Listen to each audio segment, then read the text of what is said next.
You're listening to Scotty and Andrew, and this is Fun with Horror.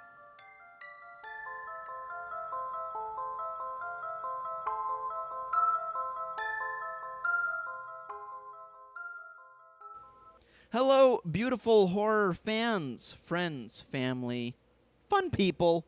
This is Fun with Horror, the weekly horror movie review podcast in which my best friend in the whole wide world, Scotty, and I take turns giving each other movies to watch, then we discuss them the following week. We have two rules here at Fun with Horror. First one is whoever picks the next movie has to pick one they've never seen. Second rule, we both have to watch it. But of course, Andrew, Yes, this week's a little bit different, isn't it? it really is. Happy 1-year anniversary, pal. Dude, happy 1-year anniversary. We made Happy it. 1-year anniversary, my God. We did it. We did it. We are finished forever. Yep, our last episode. No. No, we're going to keep going. And our second year is going to be even better. That's right.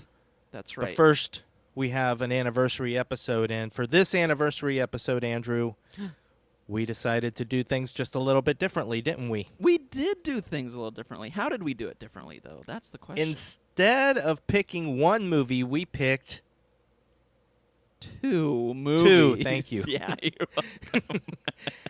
And instead of picking movies that we haven't seen, we decided to go ahead and pick movies that we have seen. Yay!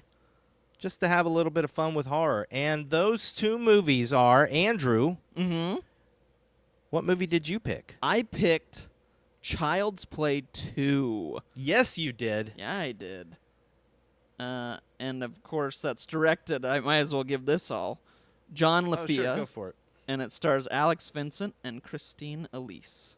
Oh, does it now? Yes. And of yeah. I hope you have my movie up because I don't. I wasn't going to do all that until Oh, we get sorry. to it. Yeah. Yeah. That's fine. Well, what That's movie? fine. What movie did you pick? And then I'll. Well, get I to picked Creepshow, Andrew, 1982's wonderful movie directed by George A. Romero, written by Stephen King, and starring a plethora of actors. See, you had it, man. That was all. Yeah, you I'm needed. not even going to mention everybody. There's so many actors in my know. movie. Oh my gosh, I know. And we're going to talk about both of them. We're going to discuss them both because we both watched those movies this past week. We did. We did.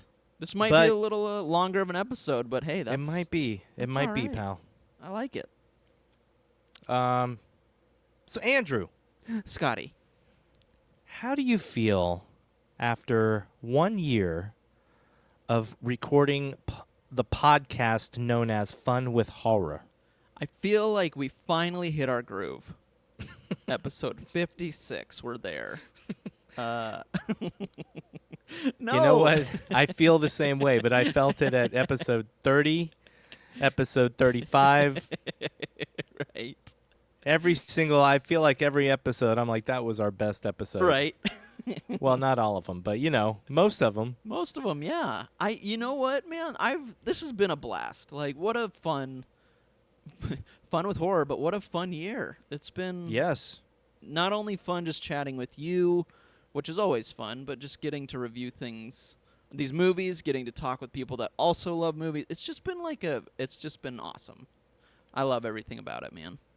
Me too. Yeah? How do you feel? We've How do you feel we've about seen like let's be honest. Mhm. Okay, remember everybody out there that's listening. it? Mm. Andrew and I started this podcast.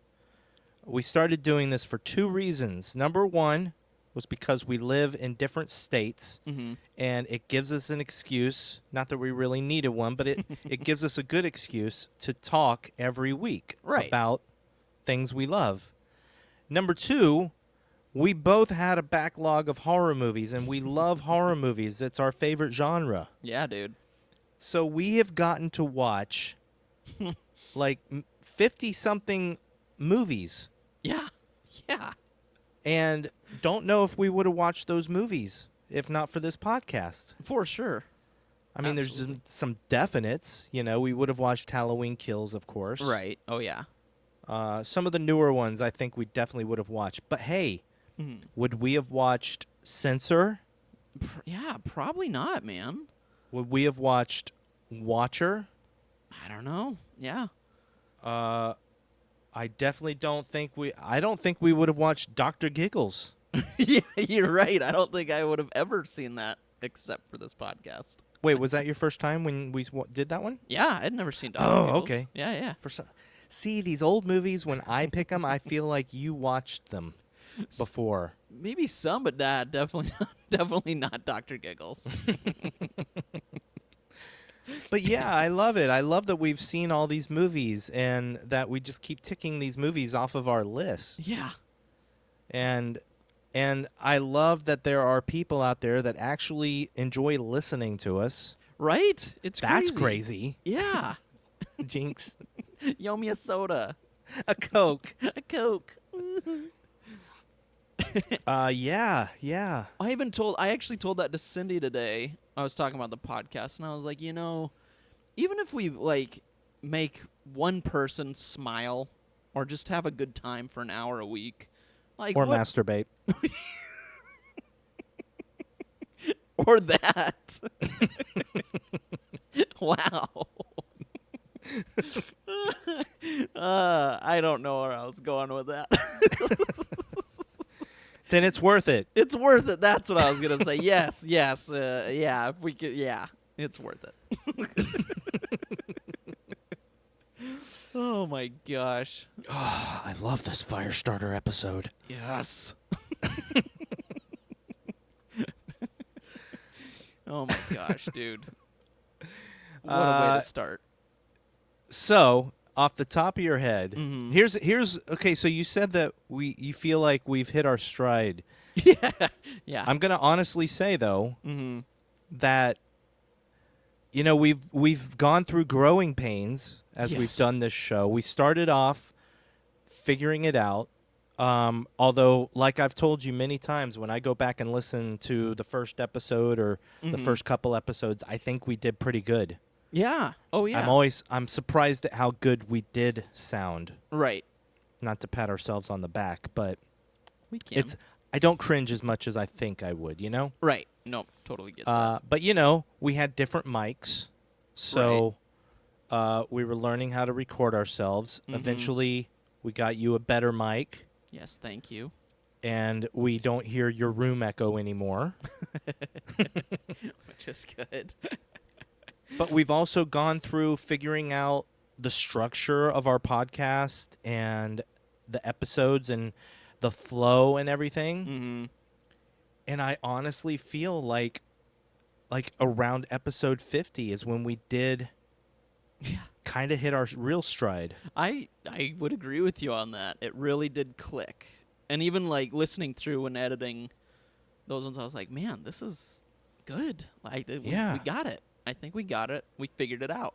Maybe episode 48, because I Yeah. feel like Dash Cam was the episode where things just started to click. Mm-hmm. Yep. Yeah. It's so much fun, dude. And they're going to get better. Yeah, exactly. And we're always, you and I are always talking, what can we do or what can we... We're always talking. We're always talking, man. So, yeah. And of course, if anyone else has ideas or thoughts, let us know. Yeah. Also, everybody out there, there's a couple little things I want to say real quick before we get to that, though. Mm-hmm. Thinking back, do you have, off the top of your head, favorite movie that we've done in the last year? Oh, man. I think our most recent one, dude. Black Phone? Black Phone. Mm. I had so much fun with that one. It was a great movie, and it just was a good conversation. It was a lot of fun. So you're saying Black Phone over Psycho Gorman? Oh, gall. Yes. What about you? I was just checking to see if Psycho Gorman is still our least listened to podcast, and I think it is. Aw. Chainsaw Award winner, Psycho Gorman. I think for me it's still Candyman, the Yeah. the reboot, remake, re-sequel, whatever. Totally. That was the one I was gonna compare it to. It was either Black Phone or Candyman, but I think I went Black. And I think I would put Titan over Black Phone. Mm. I love I don't know if I've told you this, but I really love Titan. What, you did? Yeah, I loved it. Oh. Interesting. Another cute thing. Yes. That another episode we did, I'll call out to. Killer Clowns from Outer Space. Yeah, dude. We actually mentioned this past week, but the interesting thing about that movie is that the more time that's passed, I understand why so many people love that movie, because the more time that passes, the fonder I grow of that movie. Yes. Yes. Another door. Another door. Oh man, Just it's just a great year. it is. It has been a great year. It was a nice. It's just been nice, man. It's been a nice escape from, all the craziness in the world that's going on. It's just nice to get out of it and have fun. And of course, everybody's favorite episode, not ours, but everybody else's, The Deep House. So random. I still don't understand. That's our highest Again, if one. anybody can explain that to us. Well, our highest one besides our top 10 and our first. But our April Fool's episode, a Serbian film. which still is amazing because I still wonder what if we had new listeners that were like, "Ooh, a Serbian film," and they're like, "Oh, who are these jokesters?" Yeah. It's like our friend Ken said. He was listening to it and he says, I thought you guys were just doing a bit, and then you did a full on review of Cats. Amazing. It's an hour of Cats, dude. Speaking of listeners, want to give a shout out. Yeah. We have another wonderful listener who I've been chatting with lately. His name is Stanley, and he has a YouTube horror movie channel called Stanny Boy Reviews. Sweet. So everybody go to YouTube, look him up, Stanny, Stanny Boy Reviews. Awesome. And he's just super nice, wonderful. So big shout out to Stanley. Hey, Stanny, thank you. Yeah. That's awesome. And of course, everybody out there, just a reminder, if you could do us a huge favor, if you enjoy the podcast, please go review us and rate us on Apple Podcasts or wherever you listen. And if you're listening to us on YouTube, like and subscribe, all that jazz. It really helps us. So, all right. And with that much, let's do our movies, Andrew. Let's. So we decided. Yes. We're gonna roll a die. I've got a 10-sided die. Sweet. In my hand, kind of like we did with our top 10. Mm-hmm. I'm gonna roll this. If it is odd, we will do Child's Play 2 first. Okay. All right. If it's even, we'll do Creepshow first. Nice. You ready? I'm ready, man. I rolled it, and it's a 1. We're doing Child's Play 2. Woo! Let's do it.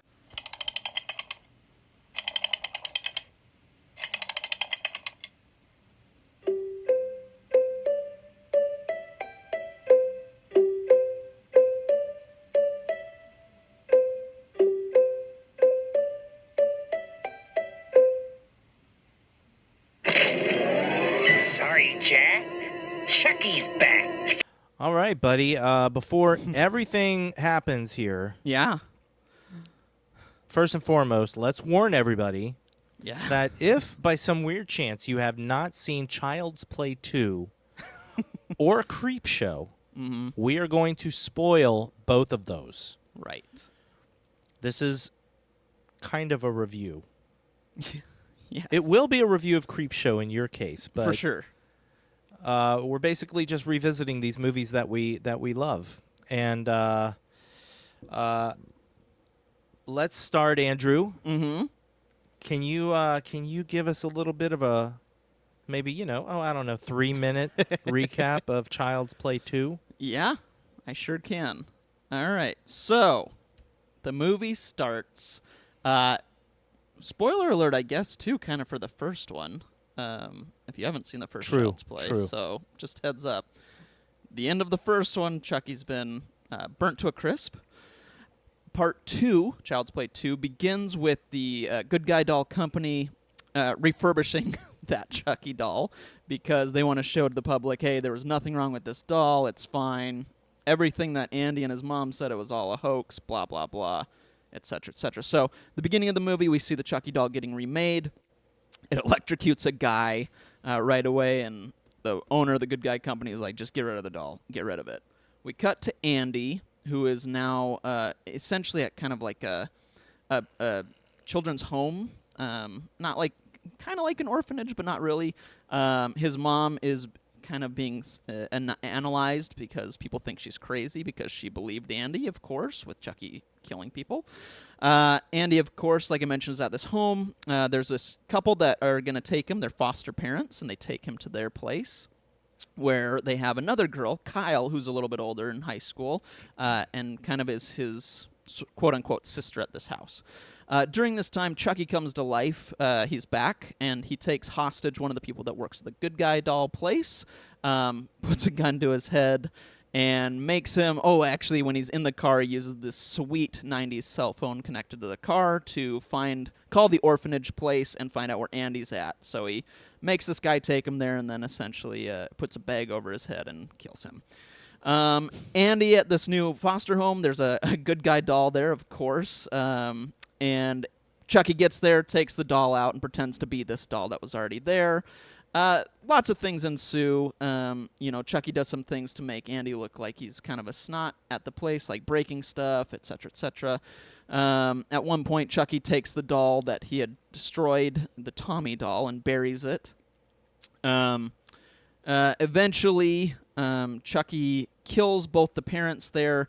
Andy and Kyle, his sister, eventually are taken at some point by Chucky to the Good Guy Doll Factory, where a battle ensues.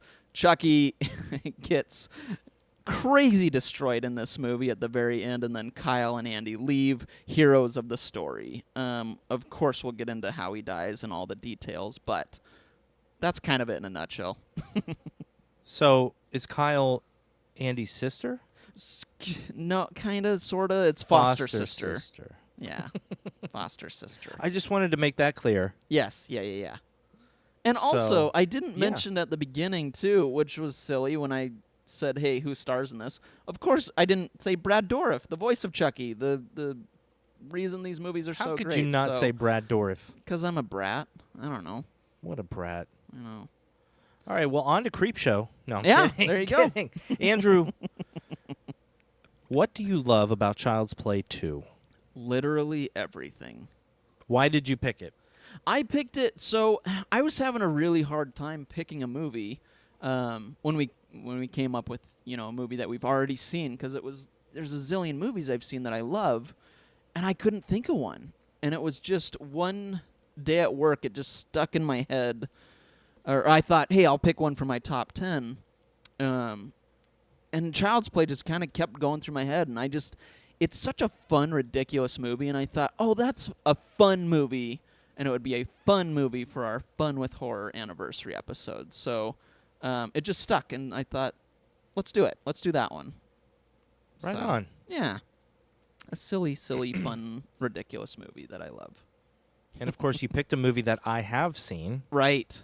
I know. I still we mentioned this off recording after the last episode. I was like, I kind of feel bad. I should have picked something you hadn't seen that I liked, but no, that's okay, because we had a choice and we could have gone any way. Right. And I also thought of doing a movie that we both seen and just celebrating it, and it's cool. I think it's fun. We both went in kind of different directions. Right.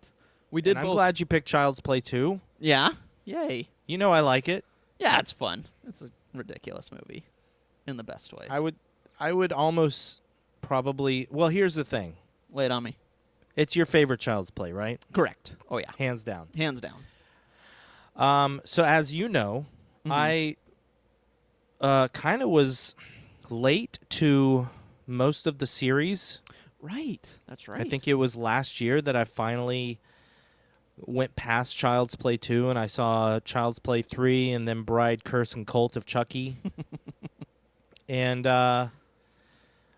you know, here's the thing. As far as movies are concerned, I almost want to say that I think Curse of Chucky might be the best Child's Play movie, except for the final act of Child's Play 2. Right? Yes.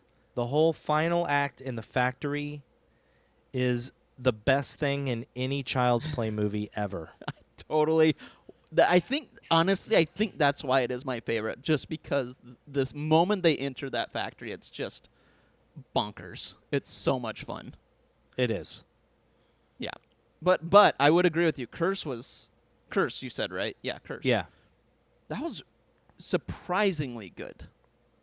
Yeah, I thought so too, especially watching all of them, you know, not back-to-back in the same day, but pretty close to each other. And, you know, it's the same thing. You watch these movies from the 80s and the 90s that are pretty dated. Mm-hmm. And then you get to a modern movie that, in this case, it's not a remake. It's more of a reboot. Right. And you could tell they wanted to, you know, add some seriousness to it. How can we make Chucky scary again? Right. Yep. And that's what they did because, you know, these days, old Chucky's not scary. Right. Yeah. Right. However, when you were a kid, Chucky did scare you. Oh, correct? Horribly, man. Yeah. Why? Tell me why he scared you. Good question. Well, to be fair, though, I was afraid of everything, which is kind of amazing that now I host with you a horror podcast. But dolls, for some reason, freaked me out. And I think there's a couple reasons. One, I have some very funny cousins that were a bit older than me, but I remember staying at their house one night on the floor in a sleeping bag, and they took this doll head. It was one of those like ones you do their hair and makeup and stuff, but I didn't like it at the time. It was a doll head. It freaked me out. But they put it right next to my bed as I slept. And so that was the first thing I woke up to, was that head, I mean, an inch away from my face.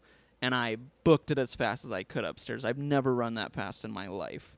And I think, you know, things like that, there's always just things with dolls that happened that just, I don't know. I do remember, though, this is a funny story, too. It's our anniversary episode, so we'll go a little long. But Yeah.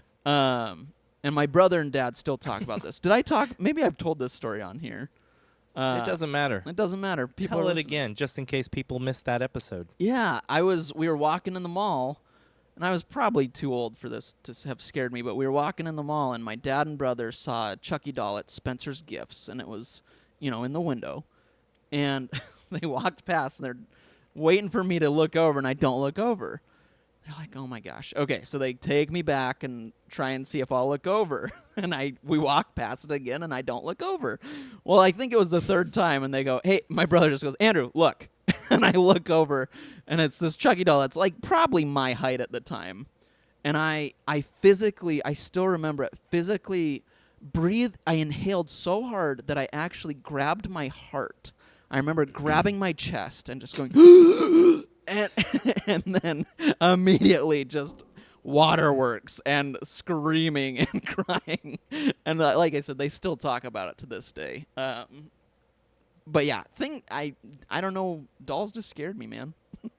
That's fine, dude. Yeah. I hear this story, and I wish that I had been young enough for Chucky to have scared me too. Right? Yeah, because I don't think he ever really scared you at all, right? No, I mean, this was 1990, and I was, so I was already well into my teen years when Child's Play 2 came out. So also in my teen years when Child's Play 1 came out. Yeah, Chucky was never that scary to me. I always wanted him to be scary because the idea of a doll coming to life. Right. I'll be honest, I think the idea of remake Chucky scares me more than Voodoo Chucky. Yeah. That's just fair because just because voodoo is just kind of out there, Right. whereas somebody reprogramming an AI doll, Right. and the AI doll like kind of, I mean, even though that one gets far fetched too when he goes to protect Andy. Right. But it makes it's crazy. sense. It's, yeah. I loved it. I- I love the remake, except for some of the stuff near the end. I Mhm. love the remake. 100% agree with you. I'm sad that it got kind of sort of a bad rap. It was fun. That movie was a lot of fun. I enjoyed it. Yeah, I could watch it any day. Yep. Agreed. But back to this one. Mm-hmm. Yeah, this movie gave me some thoughts Ooh, okay. Okay. because I love the movie, Mm-hmm.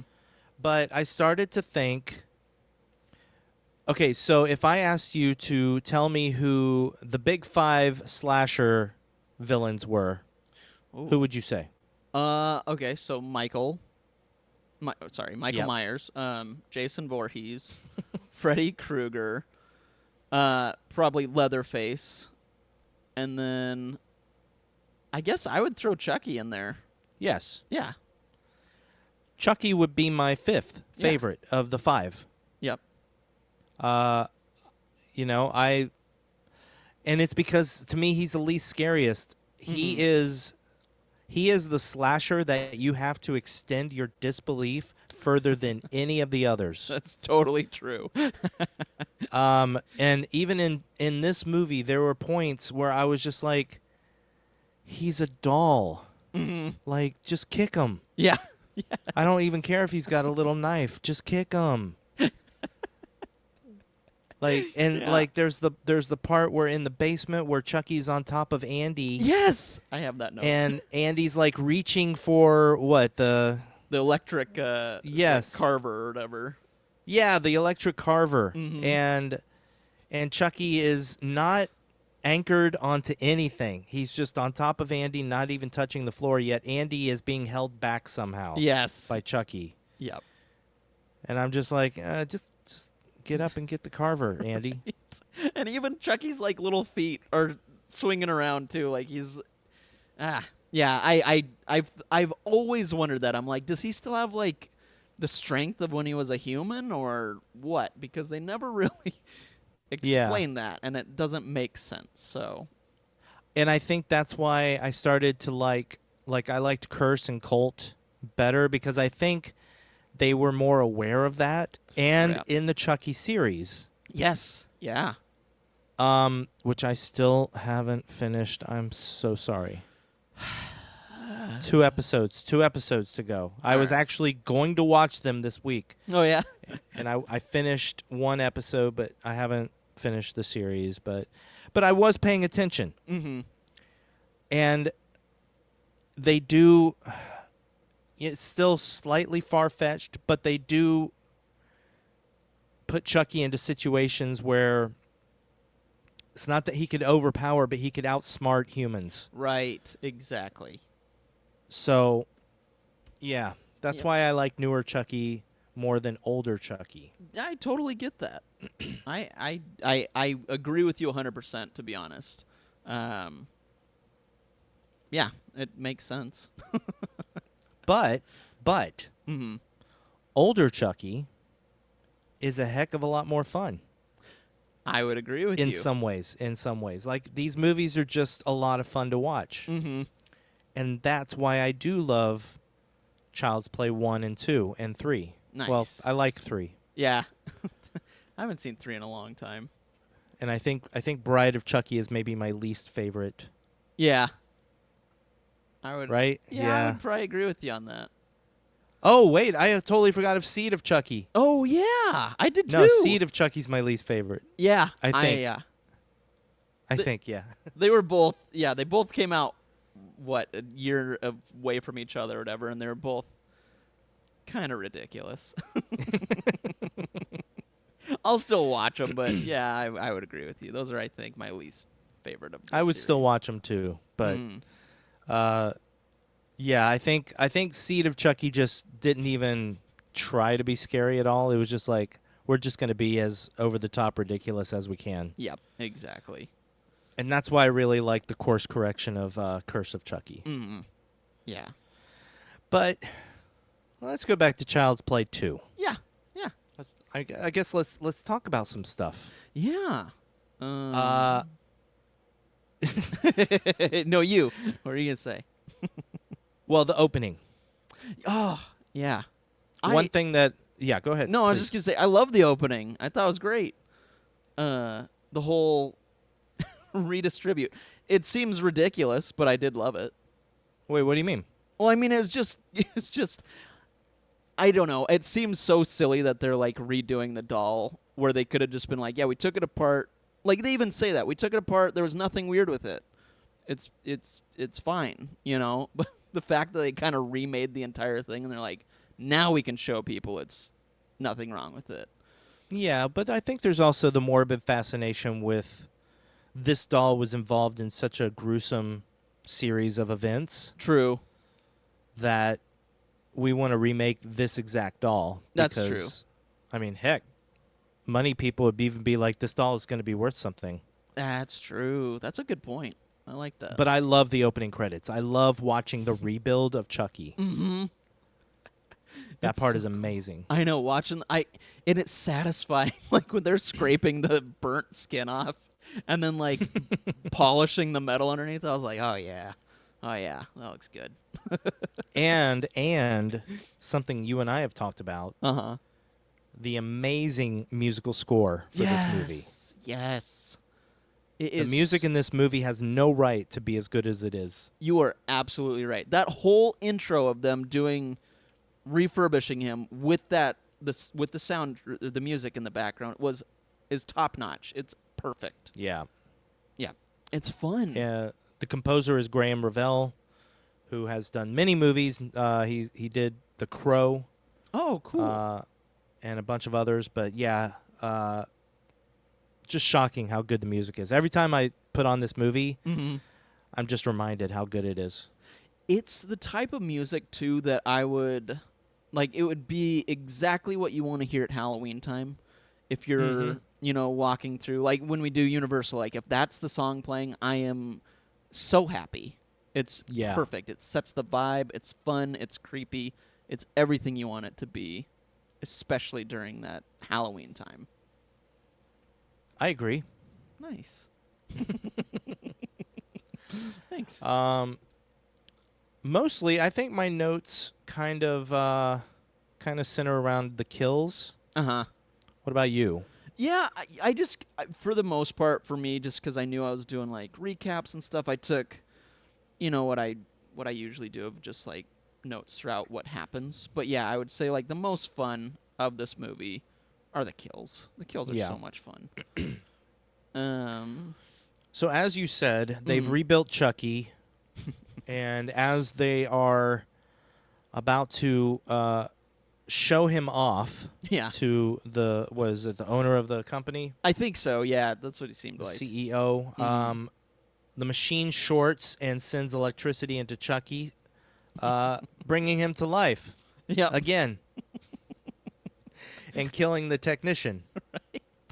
Electrocuting him, right? Yep. Yeah, exactly. Ugh. And so that was one death. Mm-hmm. Kind of lame. Yep.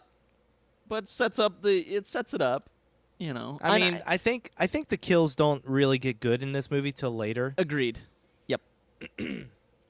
Like even I was like, yeah, go ahead. Even the guy that he takes hostage. I mean, he puts the bag over him, which is creepy, but it's probably about halfway through or even later that you're just like, "Ooh, there we go. That's what I wanted." Yeah. And it's creepy. The bag over the head is creepy, but I've seen better bag over the head kills. Right. Yep. That are just horrifying. Yes. Yeah. Totally agree. But yeah, also going to the kills here. Mm-hmm. So Chucky comes to life. And then we find out that Andy is in this orphanage, and he's getting adopted by the foster parents. There's a Tommy doll in his closet, and Chucky, who eventually makes his way to Andy's house, this house where he's living, trades places with the Tommy doll, Right. which is great because It's he so good. destroys the Tommy doll. And like you said, he buries him under the swing. Yes. Which comes into play later. Yeah. And so Andy takes Chucky. No, Chucky follows Andy to school because he gets up in the bus. That's one of my favorite shots. Is his little feet under the bus. So silly. Just pulling up into the bottom of the bus. I was like, man, if there was a poster of that bus with the 2 feet dangling down that said Child's Play 2, I think I would immediately buy it because that's awesome. And just ridiculous, but so much fun. I got a question for you. Oh, please. Did you when you were in school, did you encounter bullies? To be honest, not terribly. There was some that were just kind of schmucks. But no one really ever did anything to me. Fortunately, I was lucky. I just, I watched this movie, and maybe I'm just from a different generation, but I think to orphanage and stuff, or orphan. And although that girl was a little bit older, but bullies didn't exist in my school until basically when I was in 6th grade, like when I was 11. Okay. That's when cliques formed, and that's when bullies started forming. I'm sure there were bullies when I was younger, but man, they weren't as mean as the kids that are portrayed in these movies. Agreed. I totally agree with that. I don't know, but I could also be totally off base, and I do hear stories, so I know that there are little kid bullies that are just mean. Yeah. No, I know for a fact there are, so yes, yeah. But man, I was just anyway. So the teacher, Chucky, writes on Andy's report. Yeah, some expletives. FUB. Yes. And the teacher, of course, believes that it's Andy. Right. Because she's not a very nice person. No, she's the worst. And she locks Chucky in the closet, and then she comes back. And so there's a whole sequence with her going into the closet with Chucky. Now, this is what I was going to ask you, my friend. Do you think it's possible to kill somebody with a yardstick? No, I had that same thought today. Well, the whole kill itself is ridiculous. One, he shoves the air pump for balls into her chest and then pushes the air, and she kind of goes flying. Well, not flying, but just I feel like she shoots back further than she should.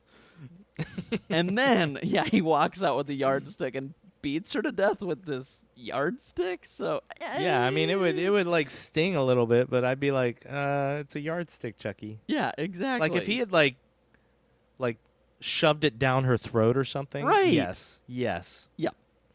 But That just make sense. beating her with this paper thin little yardstick thing. I don't know. Although I will say, and it's one of my favorite shots, probably of any horror movie, him walking out with the yardstick in hand is so awesome. I love it. Yeah. And it's just ridiculous, but it's so cool. Well, that's another thing I do love about this movie is that there are so many cool shots of Chucky. Yes.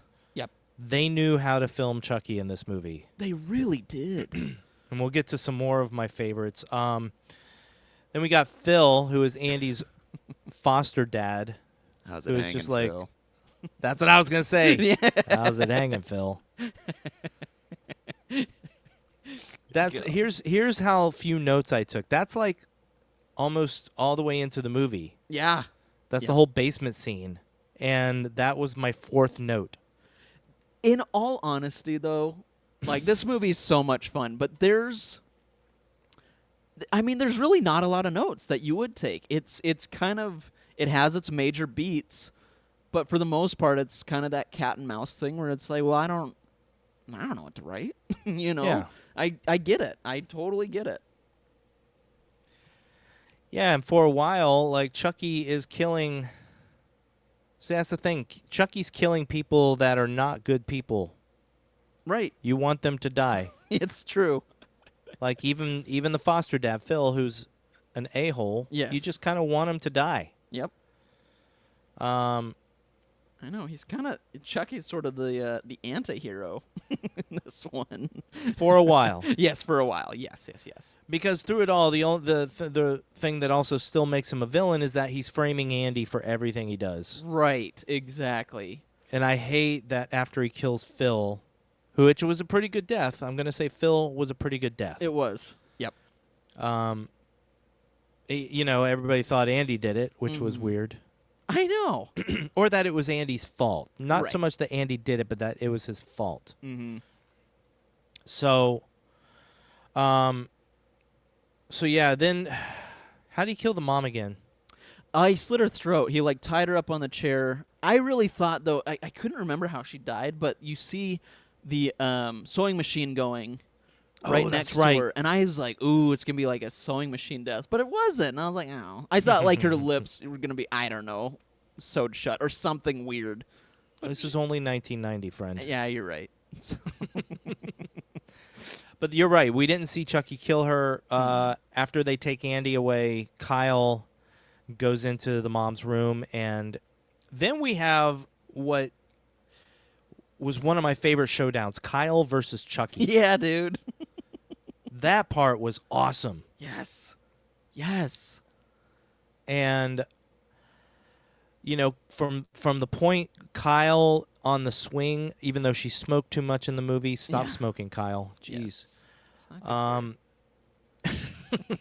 When she uncovers Tommy under the swing, So awesome. you knew it was going to happen, but it was awesome. Mm-hmm. Although I will And, say it's a tiny gripe, but I feel like the hole that Chucky buried Tommy in was pretty deep when we first saw it, and then when his foot's right there at the edge, I was like, "Yeah, we'll go with it. We're gonna go with it." But I can explain it. oh, please, yes, Kyle swings on that swing quite often, my friend. that's true. You're right. So the constant swinging, it was just finally, this was the point where she finally, her feet, they tracked on the dirt long enough and deep enough that you finally see Tommy. I'll take it, man. There I you will go. take it. Perfect. So Chucky is in the car with Kyle, and this leads to one of my other favorite scenes. Kyle and Chucky just talking in the car. Yes. And the police pulls them over. Mm-hmm. I love any time that you see Chucky go from a normal his evil animated face to because normally you see there's a cut, you'll see him with sorry, what's the killer's name? Oh, God, the Lakeside Strangler or whatever, but it's Charles Lee Ray. Oh my gosh, thank you. Yes. Wow. Wow. Wow. Basically the Charles Lee Ray face, and then Yes. you'll see it'll cut away, and then the next thing you see is like innocent Chucky. Right. But I love watching him actually you see the transformation where his face goes from Charles Lee Ray to Chucky. Yes. The doll Yep. with the cop coming up and all that. And I love it's one of my favorite lines in this movie is when the cop is like, "Well, what? Oh, that's a Chucky doll." And he's like, "Well, what's your name?" And he just turns and goes, "Chucky." Instead of, "Hi, I'm Chucky. Want to play or whatever?" It's just Chucky. It's that's so awesome. Doesn't he curse too? Doesn't he say something? Not And there, I don't 'Cause think. where is it that he curses and somebody says, "Oh, they took his filter off" or something? Or am I just confusing it with that? Never mind. That might be the remake, to be honest. Oh man. Yeah. I can't remember. I think it is the remake. But a good moment, either way. Wait. Yeah, okay, so they go to the orphanage, right? Oh, okay, I so love that, the yeah. car she's okay, here's the other. Oh my god. I have this note, I think, too, but go ahead. Okay, well, I'll ask you, Andrew. Okay. If you had a good guy doll and you were inside a car, Yeah. do you even think that you could propel it at the windshield hard enough for it to go through it. Not even a little bit, dude. That thing's going to bounce off and shoot right back into the spot it was in. So then I would say that as Chucky is turning, because he is bleeding, he is turning into kind of a human type thing. Right. Maybe he is getting heavier. Right. Yeah, we'll go. That works. We'll go with that. Yeah, we'll make it work. Maybe some big Chucky fan people out there can berate us and call us bad names and say, come on. Yeah. Let him Anyway, try. Goes through the windshield, and then what does Kyle do? She tries to bash him in the fence, which was okay. That was okay. Yep. That was fine. But then when he disappears, Yep. like, And here's my note for that, because it bugs me. She gets out of the car, which of course Chucky's going to be there and puts a knife to her. But I'm like, did she get out of the car because the car wasn't working? Because the next scene, she gets in the car and drives it away to go chase after. So I was like, why'd you get out? yeah, why'd you get out? Why'd you get out? It was dumb. Why'd you put your feet at Chucky level? Yes, exactly. Come on. Kyle, you're better than this. Ugh. But Grace Poole, played by Grace Zabriskie Oh, from yes. Twin Peaks. Oh, yeah, and right many on. other things. She's the lady that runs the orphanage. Mm-hmm. Her death was good. Oh, yeah, hers was awesome. How How does she die? How Well, does she die? Chucky stabs her. Well, first of all, the moment's awesome because Kyle walks in and they've turned the fire alarm on. So all the kids at the orphanage run out, except for Andy and what's her name? You just said her name. Grace Poole. Grace Poole. Thank you. And I love though the shot because they start walking down the stairs and it's Kyle there with holding Chucky and Chucky has the knife to Kyle's back and then they get right up to her and Grace is like, "What are you doing here?" And Chucky talks to her in his Chucky voice and stabs her. And then she falls on a copy machine, so her death is coming out of the copy machine on pictures as she's like bleeding. It's so great. It's awesome. That was good. Yeah. But then they get in the Chucky puts Andy in the back of the newspaper truck where he can maybe start to do his voodoo. Yeah. And then Kyle follows them, and we end up in the factory. We eventually end up in the darn factory. Yes. For the best moment. Chucky tries to take over Andy, but he can't because it's too late, right? Which I loved. Like, I loved that it was just a miss for him. Like, I thought that was fun. And he's so mad afterward. And that moment where he's yelling at Andy is like one of my favorites because he's scary. That's when he's scary, is when he's like, he's mad now. And Andy's like, I got to get the heck out of here. Like, I just love that moment. It's so cool. Yeah, me too. But it does set up the conceit that, like, what does it take for Chucky to put his soul back in a human body? Also, why would you want to? Like, why would you want to go from this doll to a little kid? Yeah. I mean, I guess a little kid can grow up, right? Right, yeah. So you'd have, like, a whole life, essentially. But there are many times in this series and all the movies where I'm like, you know what? You get away with so much as a doll. Right. Yeah, exactly. Like, you can kill people to your heart's content and then make it look like a human did it. Right.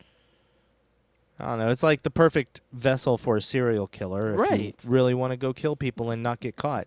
It's Because totally who's going to true. believe a doll did it? Nobody. Obviously. We learned from this movie.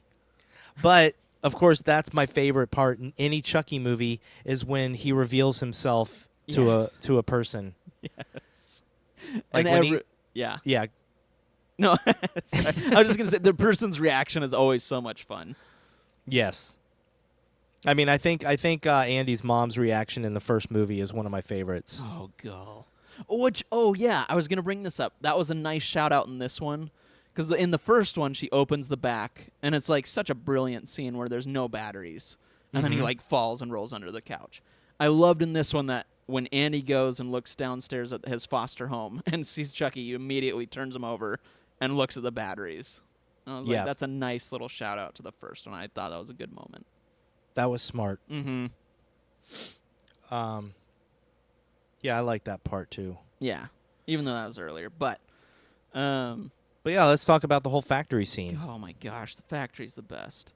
Well, the first thing it was the first thing I thought of while watching this again was the production. I was like, man, how many boxes did they have to make for that factory? Because they're walking, I mean, it's a maze of boxes of Chucky dolls. Now, obviously, the dolls aren't in it. It's just boxes. But Oh, no, there's a doll in every box. oh, my gosh. That's like a million dolls then that they made for this scene that you never see. But it made me wonder, though. I'm like, how many? I'm curious about that fact. How many did they print off or make for this movie? Because it's a lot, man. Yeah, I love the maze of good guy doll boxes. Yes. And I also love, there's so many great, so many great shots of Chucky in this movie. Yes. And one of them is when all the boxes topple over onto him. Yes. And then he bursts out of the box going like, "Ah!" like screaming. Yes. Like such a great Chucky moment. It's so cool. There's so many iconic moments. Yes. Yeah. This movie is one, like, if you're going to watch, well, two, I will say this, like, this movie is a necessary watch in the whole scheme of things. Yes. Like, there's so much called back later on with this movie. It's awesome. Like, it's just a good movie. It is, Andrew. Yeah, sorry.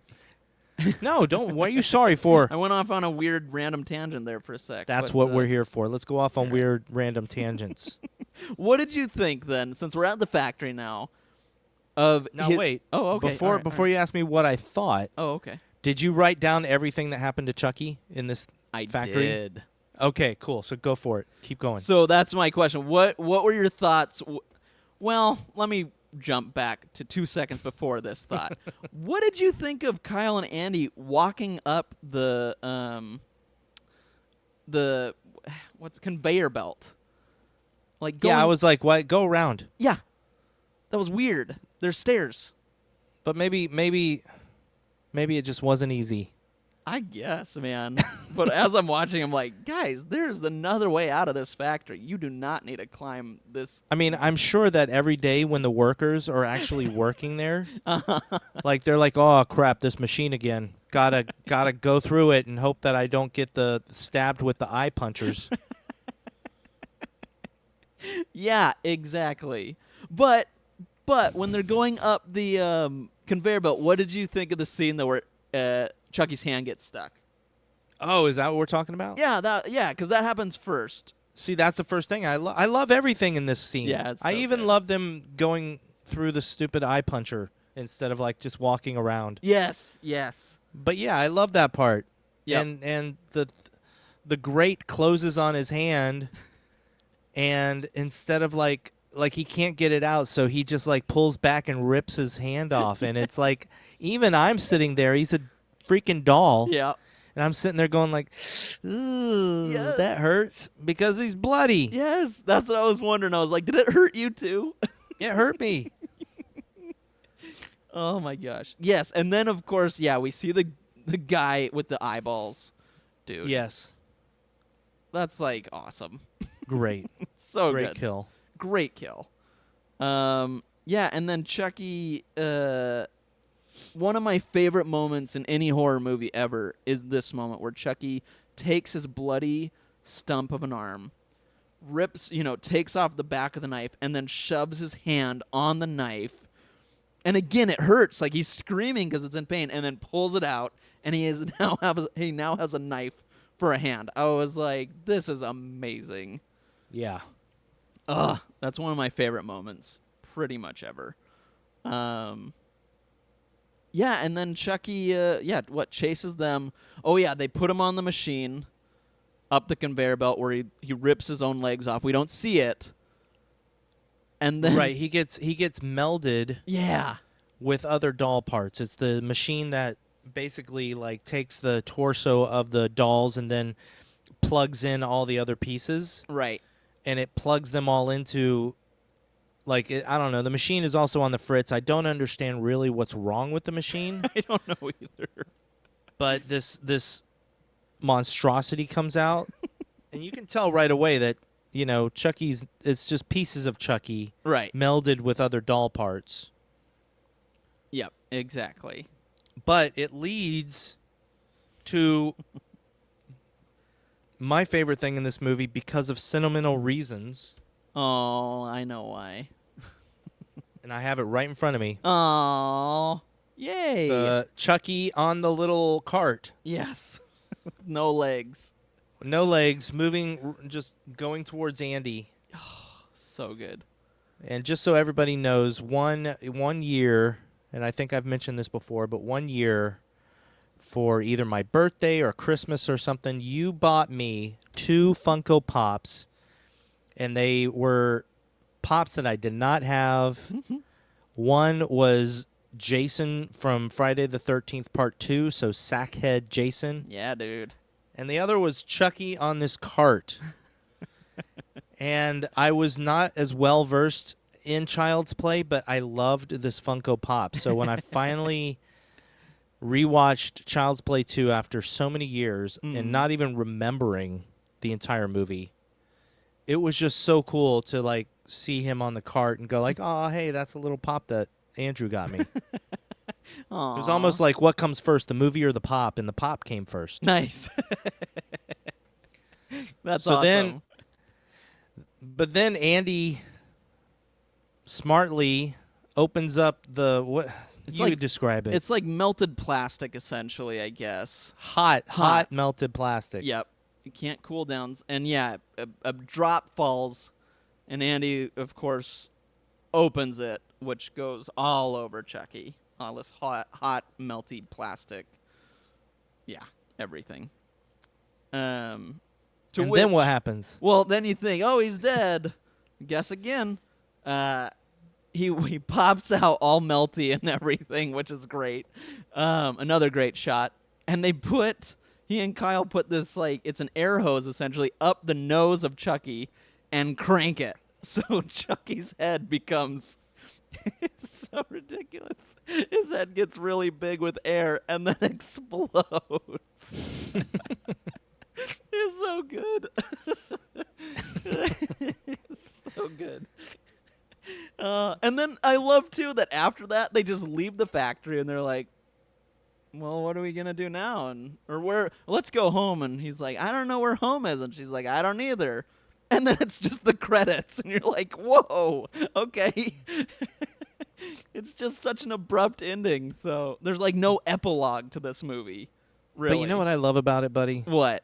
It's a trope in these movies, not just horror movies, but other movies like this, where the climax of the movie happens in the middle of the night, the wee hours, and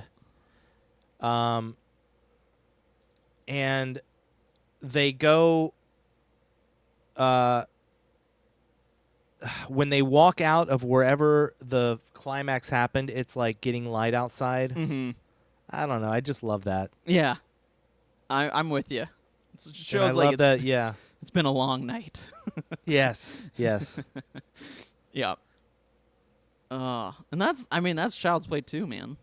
Child's Play 2. Shout out, of course, to Alex Vincent as Andy Barkley. Yep. Who just, like, it's amazing that they still have him playing Andy. That's so awesome. And Kyle. And Christine Elise Yep. as Kyle. That's so great. I love it. Me too. Yeah. Well, how about we do 3 questions? I say we do it. Let's go. Who would cross the bridge of death must answer me these questions 3. All right. You ready? I'm ready. Question number 1. All right. And I think we're going to agree on this one. What was your favorite death? Or what did you think was the best death or kill in this movie? Well, we might agree. I guess it depends on what you consider, but I would say Chucky. Chucky's insane death, everything that happens to him, I was like, this is great. So I'm saying Chucky, but I'm not sure if you will or if you'll go with the other one. What if you didn't pick Chucky? Eyeball. Yeah. Yeah, the eyeballs. The factory worker. Yeah, the factory worker. For sure. He gets the eyeballs plugged into his head and he dies. It's so good. I love that shot too of him just laying there dead with the huge bulging eyeballs. Brilliant. I think it is kind of cheating to pick Chucky in this one. That's what I was wondering. I mean, okay. it's still valid. If I didn't pick number Chucky, two. then yeah, it's that one. Oh. No, it's the eyeballs. Yeah, okay. Eyeball. Factory worker in the eyeballs. Yep. Andrew, do you think Child's Play 2 is scary? So for me, nowadays, no. It's just fun. As a kid, though, this one would have scared the crap out of me. So, yes and no.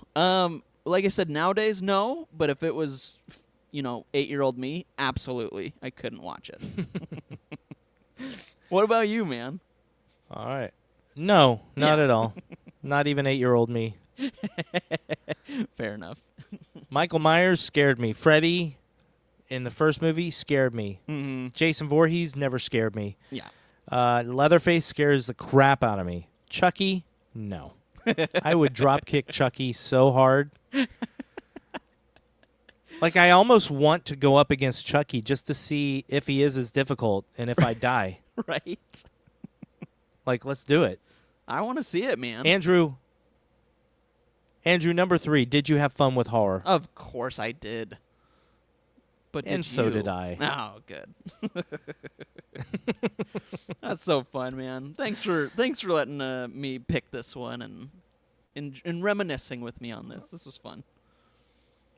Yeah, I'm so glad I gave you my permission. Well, However, now I'm Next. excited. Yeah, I was gonna say now I'm excited for Creepshow. Coming soon.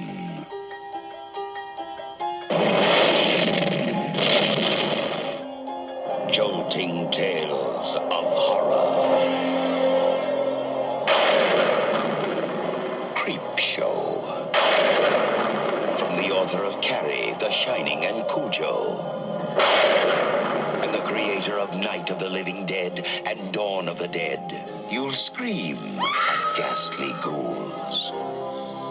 Cringe at weird kids.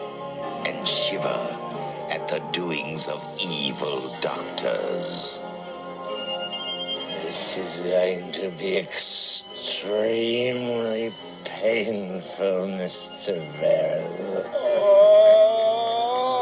Creepshow will grab you, grow on you, and give you the creeps.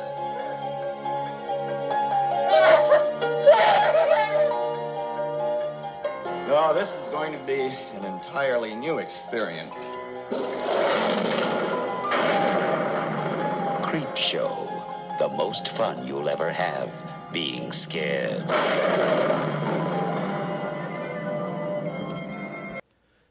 Well, Scotty, that was fun. Thank you again for enjoying that with me. But we're on to a movie that you picked, you've seen, but I had never seen before. And it's quite a famous movie.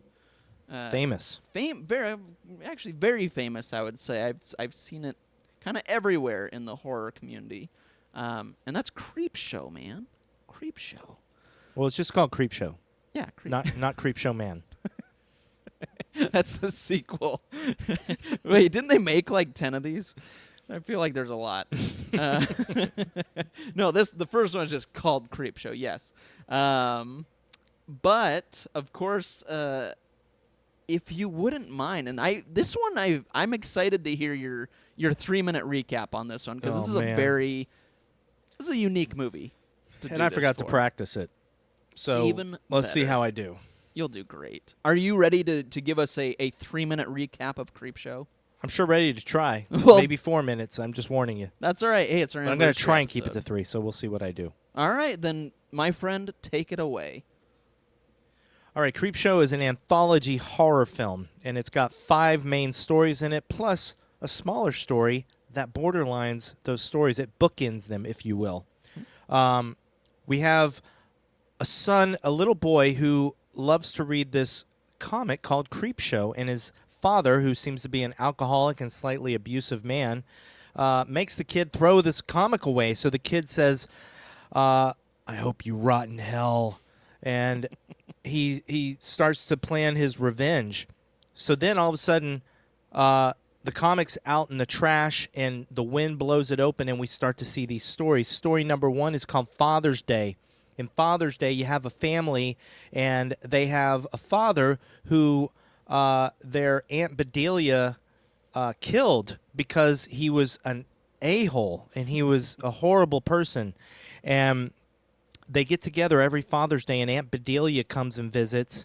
And this time, though, Aunt Bedelia, when she comes to visit, she goes to the father's grave, and all of a sudden, he starts to crawl out, and he kills Aunt Bedelia.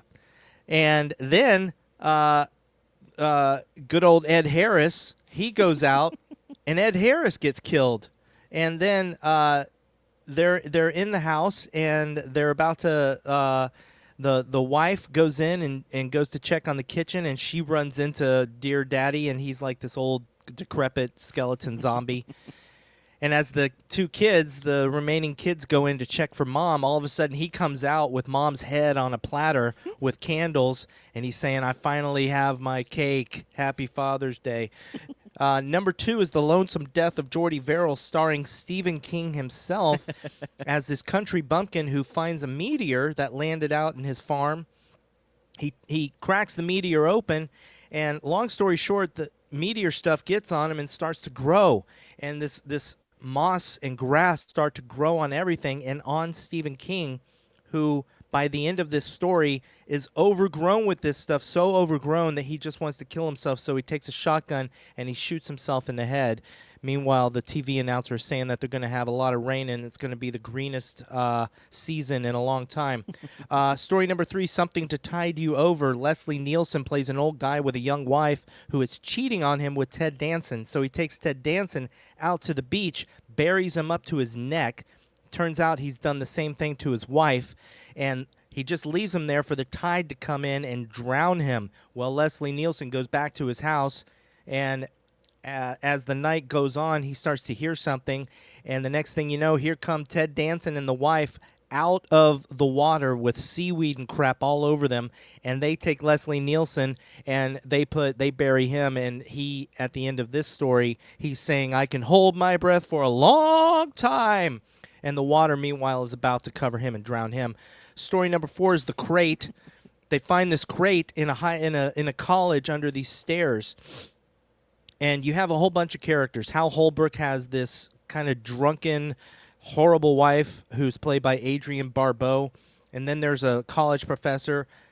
They crack the crate open, and they find out that there's this creature that's been in this crate that is dated 1834. The creature kills the janitor.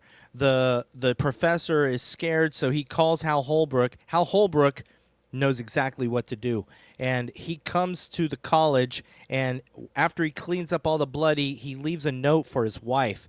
She shows up, and he tells her, hey, the professor got in trouble with a young girl. She's under the stairs. She won't come out. And he pushes Adrienne Barbeau under the stairs. The next thing you know, the creature comes out and kills Adrienne Barbeau. And so he had taken care of his alcoholic wife once and for all. Finally, we have the last story. They're creeping up on you. E.G. Marshall plays Upton Pratt, this horrible executive guy. He's just a horrible person, and he's a germaphobe and lives in this very septic house with like no germs whatsoever, and he keeps seeing cockroaches. And basically, this is just a story about roaches, and as the story goes on, more and more roaches just keep coming out. And next thing you know, power goes out. He's got roaches crawling all over him. He goes into this room, and then he suffers like what seems like, I think it was a heart attack or something, falls over, and then the next thing you know, the whole apartment's empty, and then the camera goes to E.G. Marshall, and all of a sudden, roaches start bubbling up out of his skin and out of his mouth, and the next thing you know, the little room he was in, the like soundproofed, whatever proofed room, is just filled with cockroaches, like a whole sea of them. And then at the end of the movie, we finally have the garbage men find the magazine, and they're flipping through it, and they see like this ad's gone that was for this voodoo doll. And then we go inside the house where the little kid is stabbing the voodoo doll in the neck, and it's hurting his father like something fierce, and he's getting his revenge. And that's the end of the movie. Woo-hoo-hoo. Sorry, that was like 5.5 minutes, but that's impossible to do in 3 minutes. Yeah, you can't do an anthology in 3 minutes. That's no. Well done though. We can be done, dude. You nailed that. That was honestly like. Well, we got to talk about what we thought. Nope, we're done. That was awesome. You really, for real So though. nobody's ever going to find out what you thought of Creepshow. That's right. We're done. Happy anniversary, everybody. No, but for real, that was great, man. Well done. Well done. Well, this one, yeah, we got to talk about this one. Yes.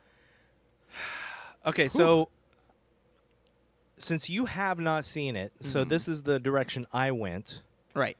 I decided, because I was looking at movies in my iTunes, I was like, what movie can I pick? And I thought the same thing you did. Maybe I should pick something I love, something we've both seen and we can just gush over it. Mm-hmm. But I saw Creepshow, and I remembered that you hadn't seen it all the way through. You'd seen bits and pieces. Mm-hmm. And I thought, you know what? I think this will be a fun one to talk about. Nice. So, Andrew, you finally have seen Creepshow. I finally seen it. What'd you think of it? Well, I'll start it out with saying I wish I had seen this when I was younger. I do wish that, because I think younger me would have really enjoyed it. Not that I didn't, but I think I would have had a even better time younger, and I'm bummed that I didn't see it younger. That being said, I can understand that. right. That being said, I will say a little bit of it is dated. Some of it was a little over the top for me, but overall, it was a good time. It was a good time. Okay. Yeah. Overall, it was a good time. It was a good time. Yeah.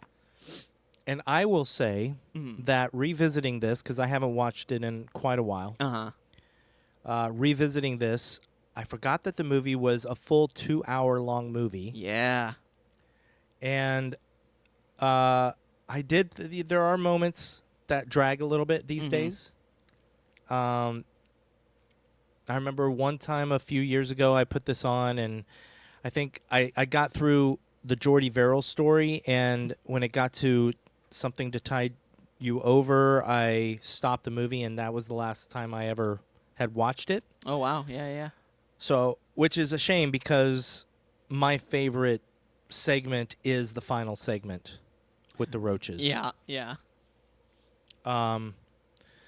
So, okay. All right. Yeah.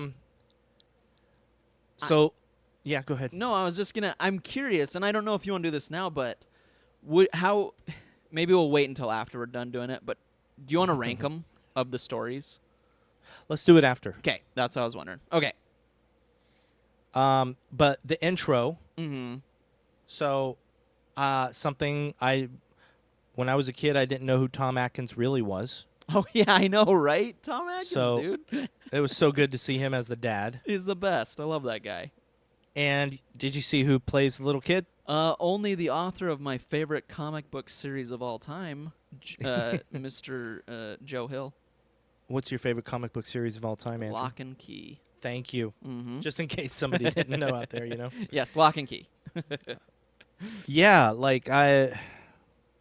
it surprised me. I didn't. Obviously, when I was a kid, I didn't know who Joe Hill was. Right, or right. Joe King at the time, I think. Yeah, yeah. Yeah. I just remember when I was a kid, when I saw this movie, I knew who Stephen King was. I'm not sure how much I'd read by him. Oh, funny. Okay. And I'll be honest, I don't know when I saw this. It came out in 1982, Mm-hmm. and I was only 9 years old, so I'm not sure if I saw it, how much later I saw it, because I don't think I saw it that early. Right. You know? Mm-hmm. I think I saw it later, and I feel like when I did see it, I knew who Stephen King was. I had read some of his stuff already. Right. So okay. Story number 1, Father's Day. What'd you think of Father's Day? Father's Day was fine.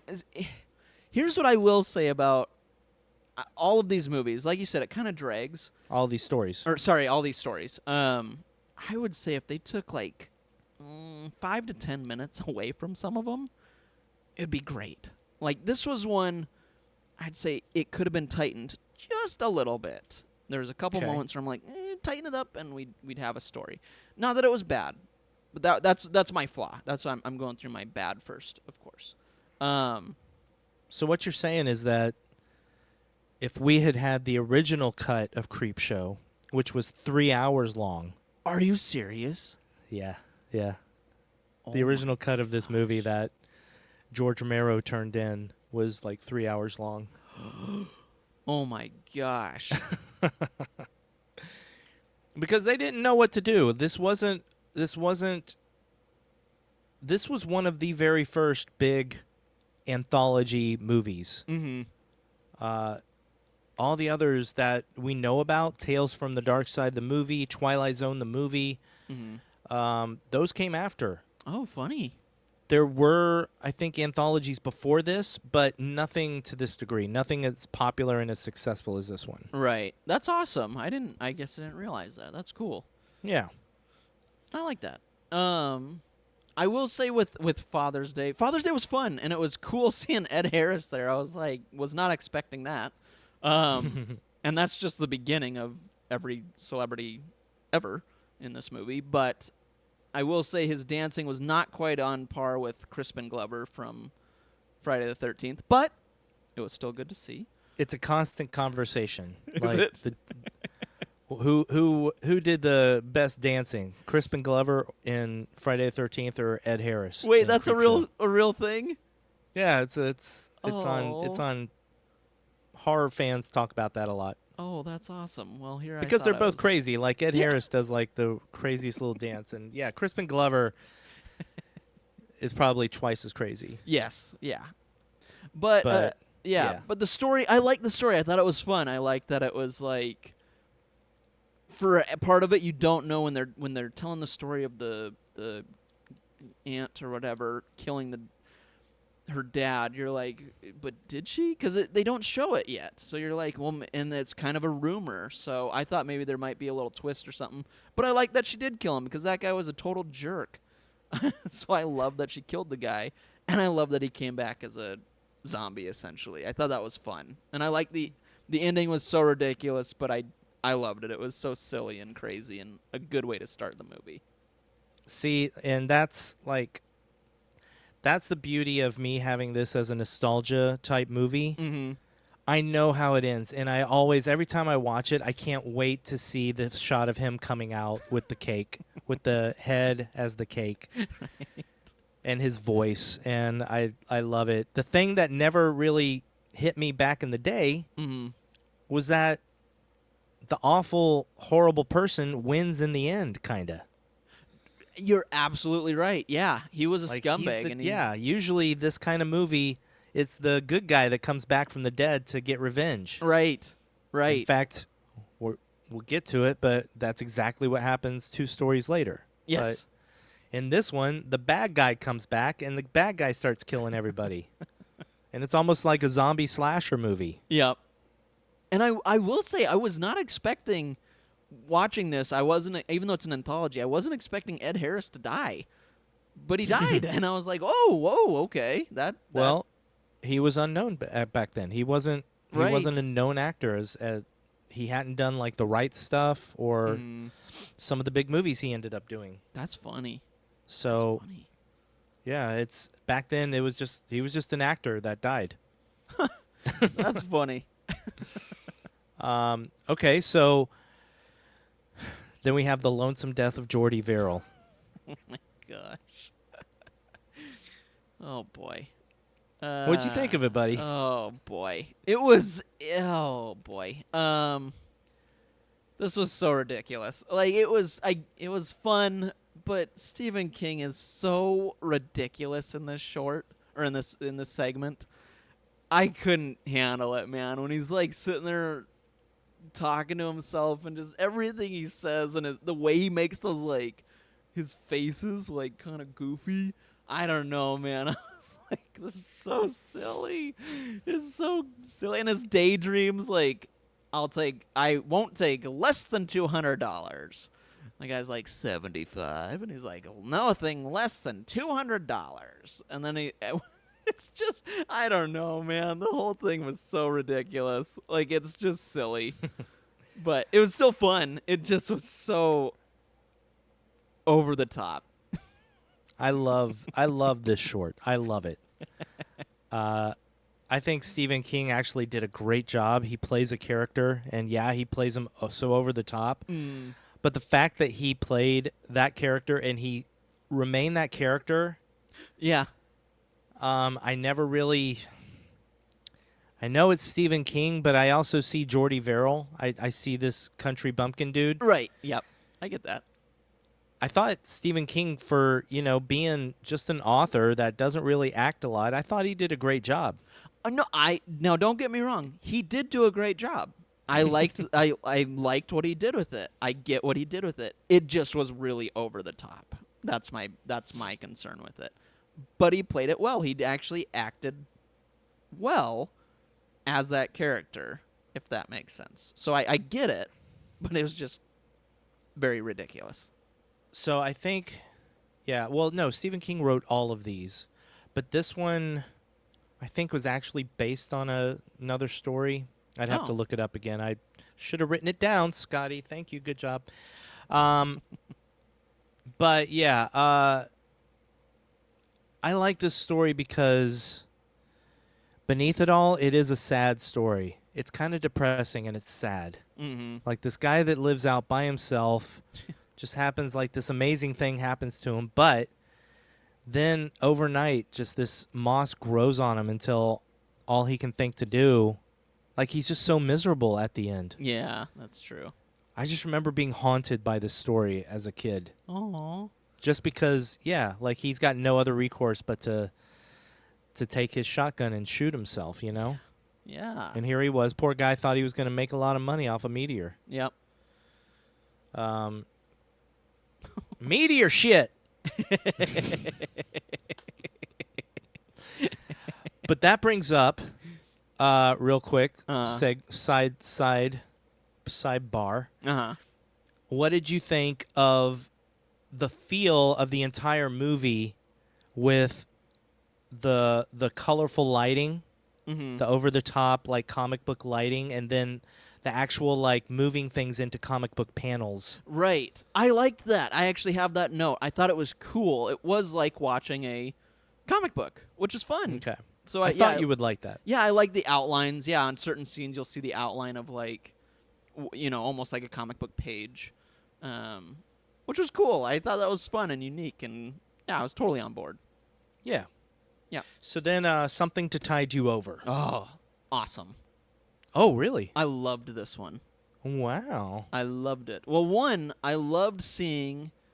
Well, I love Leslie Nielsen and Ted Danson, both. I've always loved them. Always will. Great. But it was fun to see Leslie Nielsen, because I knew Leslie Nielsen from, like, Airplane or from Naked Gun or from, Yeah. I knew him from other stuff, too, but he kind of became that comedic actor. So I knew him a lot from those. So seeing him as this serious, kind of scary guy was a lot of fun. I was like, wow, Leslie Nielsen was a good actor. He was good. Not that he wasn't in the other movies, but just when he played that part, I was like, right on, man. Yeah. I loved this movie. I loved that it was kind of a revenge movie. The story. Or sorry, story. Good gravy. I loved how they died. I mean, dark. And of course, someone that hates water like I do. Oh, yeah. I was like, yeah. Yeah. That's just about the worst way to go. And then, of course, them coming back as like these water zombie creatures. It was awesome. I loved that story. I loved good. it. I did not expect that. Yeah, that was awesome. I was like captivated. Even Cindy she didn't watch this with me, but I don't know. She was upstairs doing something. She came down during that moment or during that segment and just sat and was like, well, she's like, I need to see how it ends. Like, I need to see this segment's ending. And just sat there and watched because it was so captivating. So, and then left to do whatever. So I was like, yeah, I totally loved that part. Loved it. Yeah, I liked it more. I mean, this time, of course, I liked them all when I was a kid. Like, this was one of my favorites when I was young. Aw. And I remember all the scenes that I loved. And this one is the least memorable of all the stories for me. Not that I liked it the least, but it's the least memorable. And so that's why a few years ago when I started watching this, I stopped it when I got to this one. I was like, oh, okay. But then when I watched it this time and I kept going, I was like, oh, that's right. Oh, man. And I had totally forgotten that they come back. Yeah. And I remembered the image of Ted Danson, his head under the water. Yes. Yep. But then I totally, like, it hit me basically, I think, when Leslie Nielsen was burying him and had him on the TV, and I was like, oh, that's right. They come back and they have seaweed and the lighting goes all green and stuff. Yep. So, yeah, that was fun. And I love the final shot of Leslie Nielsen. Yes. It's like, I can hold my breath forever. For a long time. That's what it is. And the water starts to hit him, but you don't see him drown. You know it's going to happen. Yep. Yep. All right, so next is The Crate. So this one was okay. Side note, I met Hal Holbrook once. He was super nice. Great. Yeah, that's all. But I think I got his autograph too. Anyway, it was fine. I didn't like all the for some reason, sometimes it doesn't bug me, but all of his visions of him kind of killing his wife, all the fantasies, daydreams, they got I didn't like them. I just thought I don't know why. I'm not sure why. There's no part of me that has like a good reason why. I just was like, okay, another daydream. Let's go. Another daydream. Maybe I was just bored with it. I don't know. But those bugged me. Well, there's a reason for them. The reason is to give you an idea of the thoughts he has so that it's not just out of the blue that he decides to lure his wife to the college. Like, he's been fantasizing about killing her. Right. And so, yeah, that's why. So I don't know if I hate that. Mm-hmm. I do think this one is a little bit long. Agreed. That was my other note. This because one you could have shaved I love some the time. stuff about the crate. Right. And I love Tom Savini's creature in this. Yeah, it's awesome. I think I read that it was Tom Savini's first fully built creature. Oh, cool. That's cool. I love that the creature seems kind of stunted. Mm-hmm. Like, it doesn't seem like it's got a full body. It's like this little tiny body, but it's got like a massive like head and claws and stuff. Yep.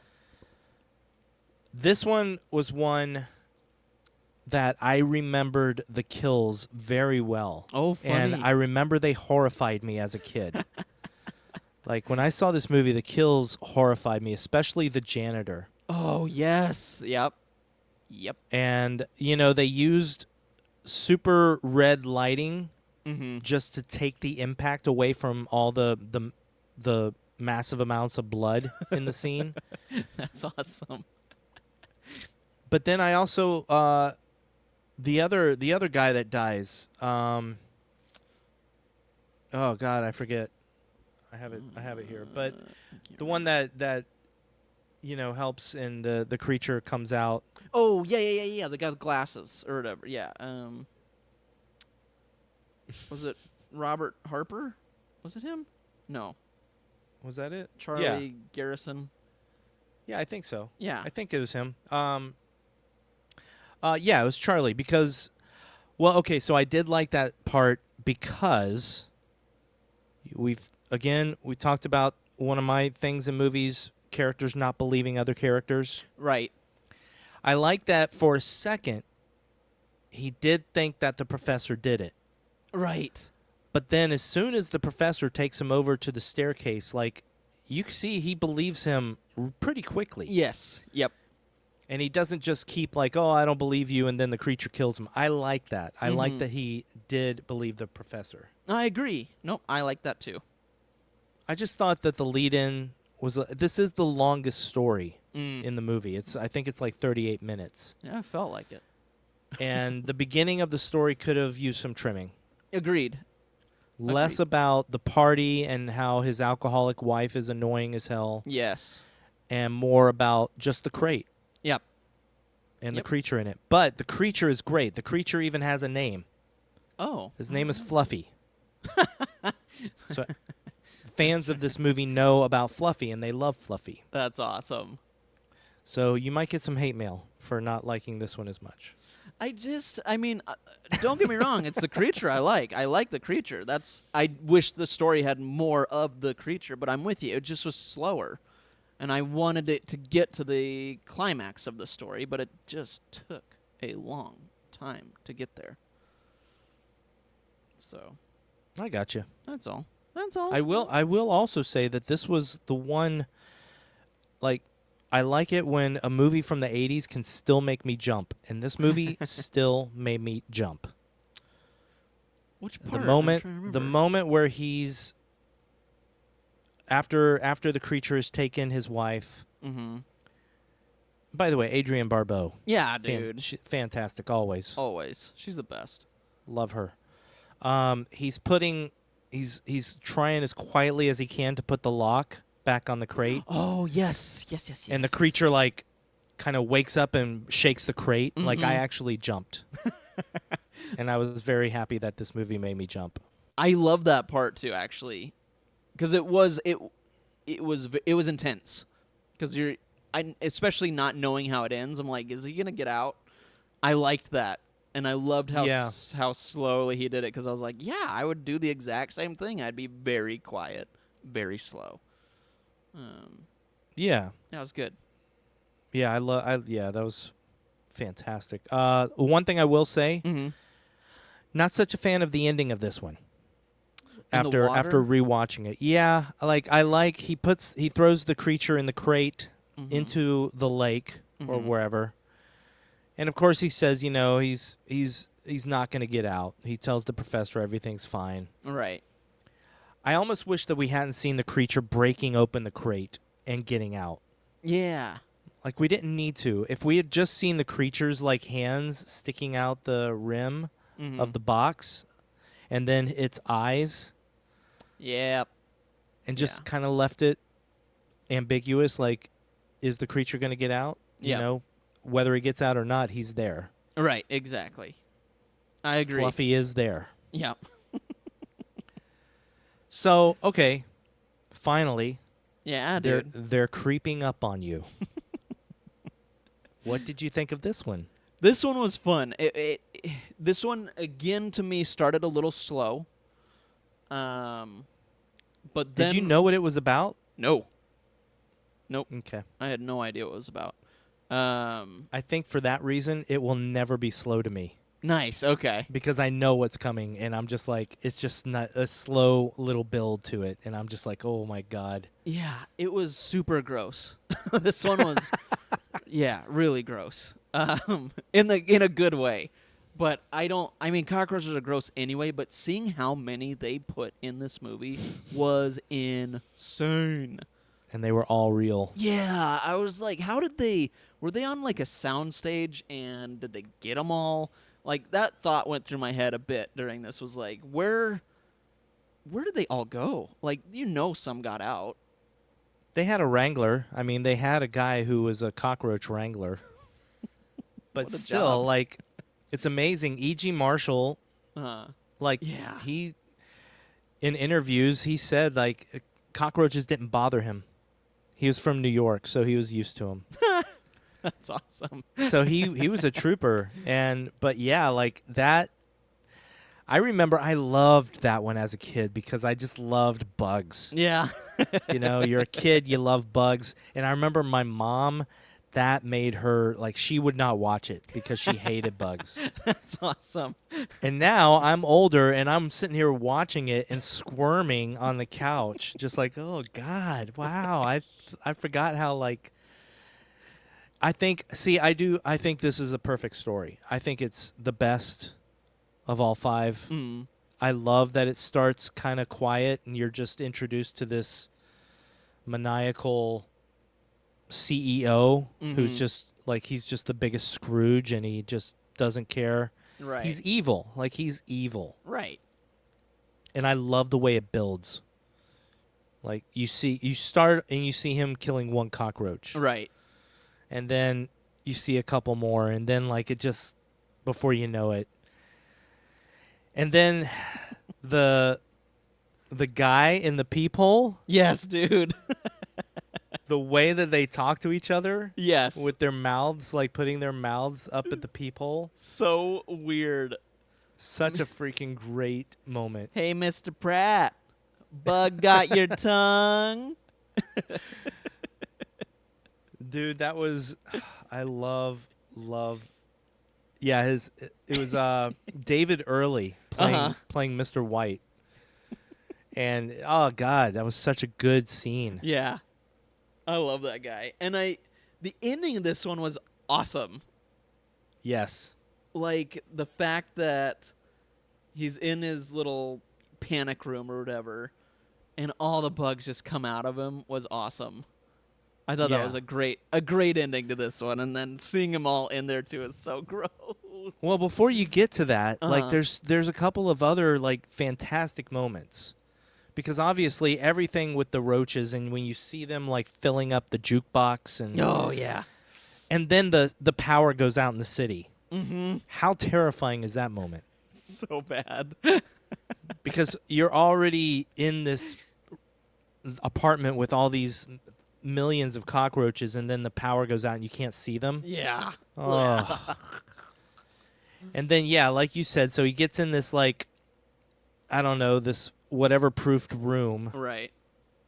And when he looks at the bed and it's moving and he pulls it off and there's just tons of cockroaches in the bed. Mm-hmm. Oh, my God.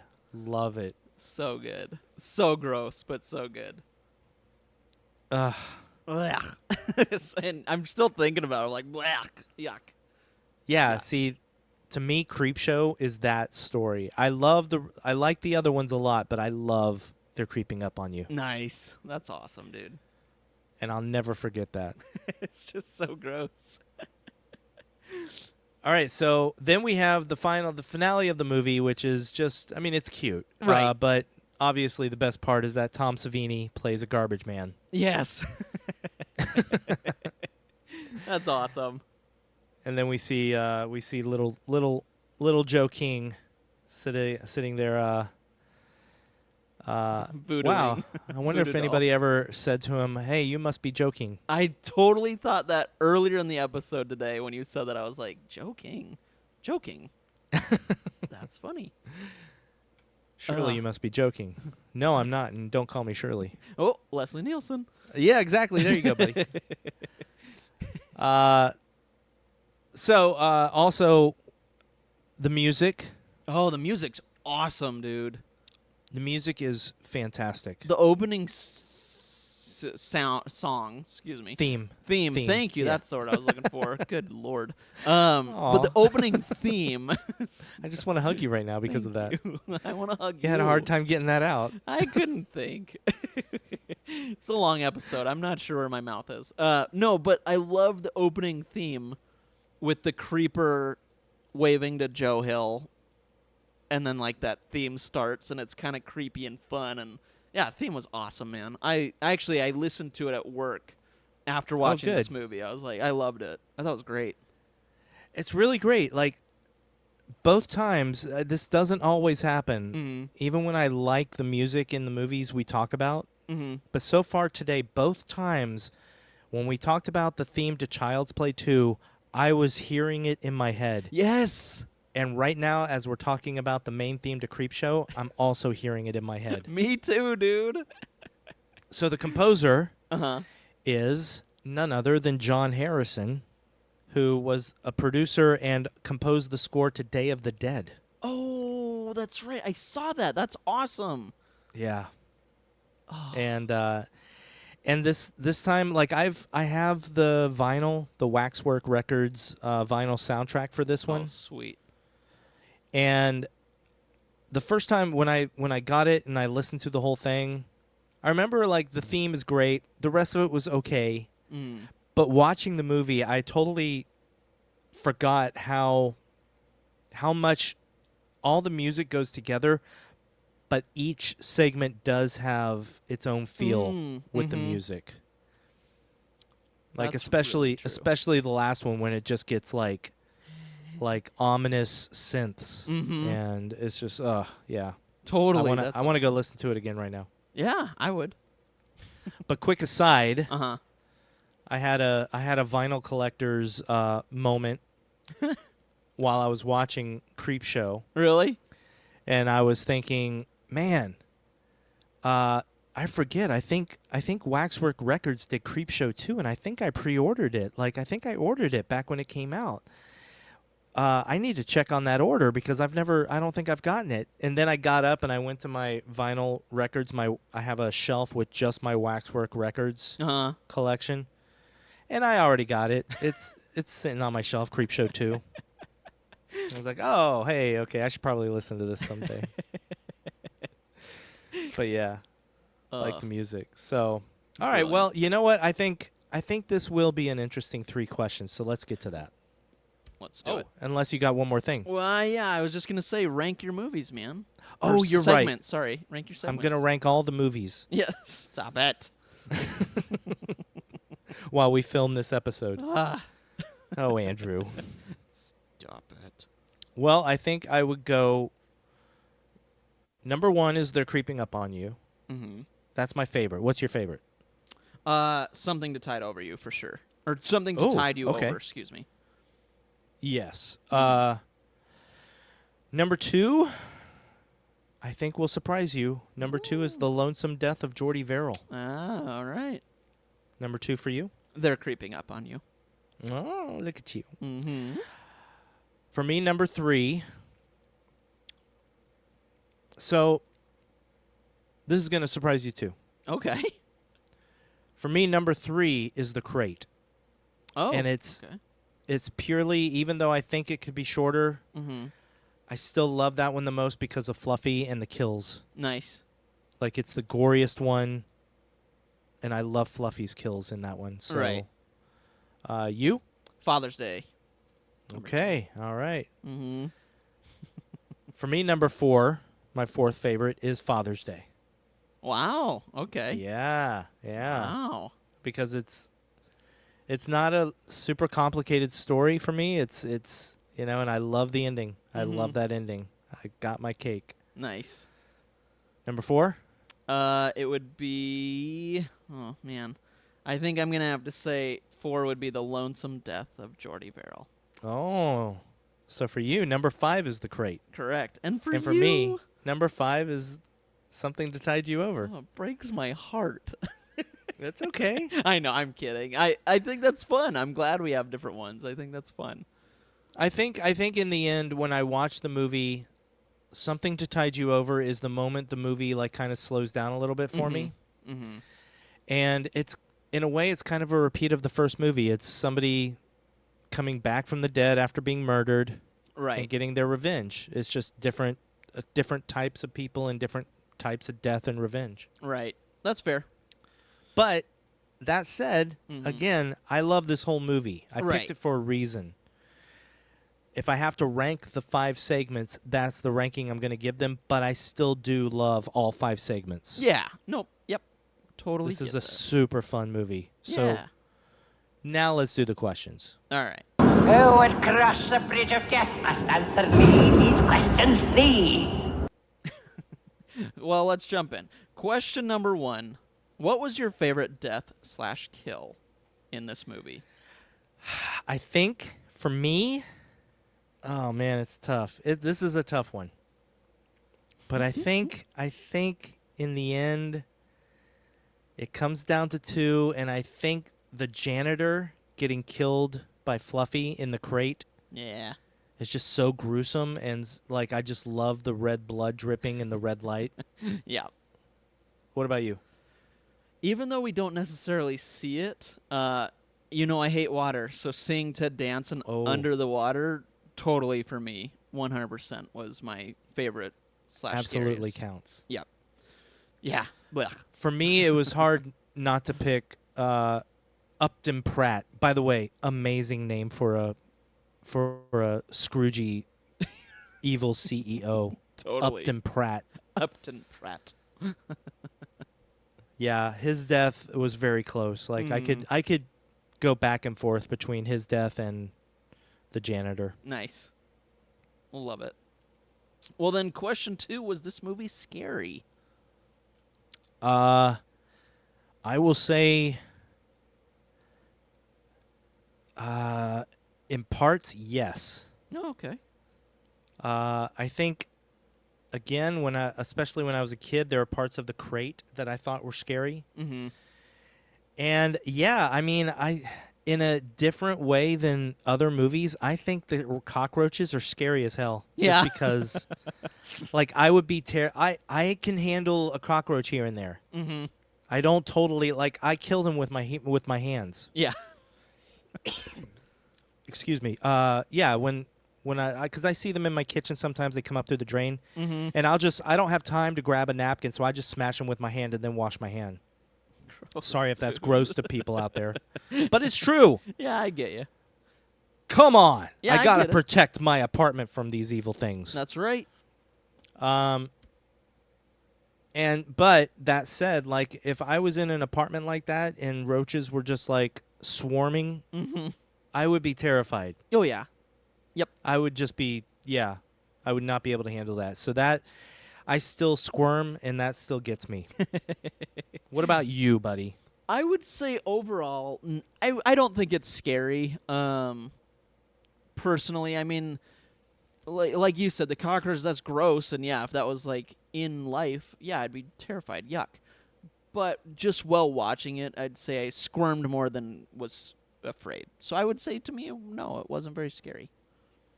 All right. Now, I think we know, but my friend, did you have fun with horror? Well, of course I did. This is one of the most fun horror movies there is. When you think of fun in horror movies, you think of Creepshow, my friend. Right on, dude. But what did you have fun? I did. Yes. Okay. Yeah, it's fun. It's You think- Creepshow. What do you think if you saw it a second time sometime down the line? You think you'd enjoy it more, Yeah, I think I would. knowing what to expect? Yeah, I do. I do think I would. Yeah. All right. Yeah, man. Well, there we go. Creepshow.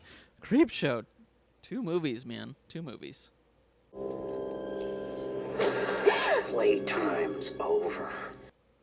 Oh man, I just realized I forgot to do my famous segues, like from the intro into Child's Play 2. Ah, Scotty. We can Maybe because we're doing it, we mixed it up this week. Yeah. I just totally forgot. That's all right. Well, we can redo it. Well, Do you have an hour and 40 minutes? yeah, 45 minutes? let's do it. But first, I'd like to pray. Oh. I knew you were going to pick this one. I was going to pick this next week. I said if he doesn't pick Pray, I am. Oh. See? You did do your segue, you stinker. I did. I did. I love you, dude. Just in a different place. But yes, Ah. the movie I'm picking, because it just came out today, Yep. is, and I had a hard time picking this one. I actually texted our friend Brad, Did I ya? said, Brad, do you think this would be appropriate? Because I just don't know. You know, Predator Mm-hmm. is, I mean, it's on a par with a movie like Jaws, but it's more horror adjacent. Right. Like it's an action suspense movie, science fiction even. Right. Right. The beautiful documentaries In Search Of It's not on In Search of Horror. It's on In Search of Tomorrow. Oh, interesting. So I was like, should I pick Prey? Like, is it horror adjacent enough to pick it? And, I asked Brad, and he was like, yes, definitely. Plus, everybody on horror Twitter is a buzz. They're talking about it. Dude, I know. It's crazy right now. Well, I'm staying so far away from it, but I really wanted to see it. And thank goodness I picked it so that we didn't have to wait a whole week for you to pick it. I know. Honestly, I have it written down. I was like, if it's not you, it's me. Because I'm excited as heck to see this movie. Me too. Yes. Oh, well, thank hell, you for picking it. If I hadn't picked it, you probably would have just watched it this week. Yeah, I sure might have. And said, hey, I watched Prey. You better go watch it so we Yep. can talk about it. Yep. But yeah, no, I'm super excited to see it. In fact, it was fun because I was actually trying to figure out what I was going to pick this week. Nice. And then it just hit me. I was like, I heard like something like Prey released this Friday, and I'm like, oh. I was like, that could be fun. Nice. I'm glad you picked it, man. Yeah, I love Predator. Yeah, I'm really excited about this, dude. I'm really excited. I can't wait to watch it. Me either. Well, dude, guess what? Tell me. Happy anniversary, man. Happy anniversary, my friend. My my best friend, my best pal, my best pal. my best good guy till the end. Hey, I'm Andrew, and I'll be your best friend to the end. No, you're Andy. Oh, yeah.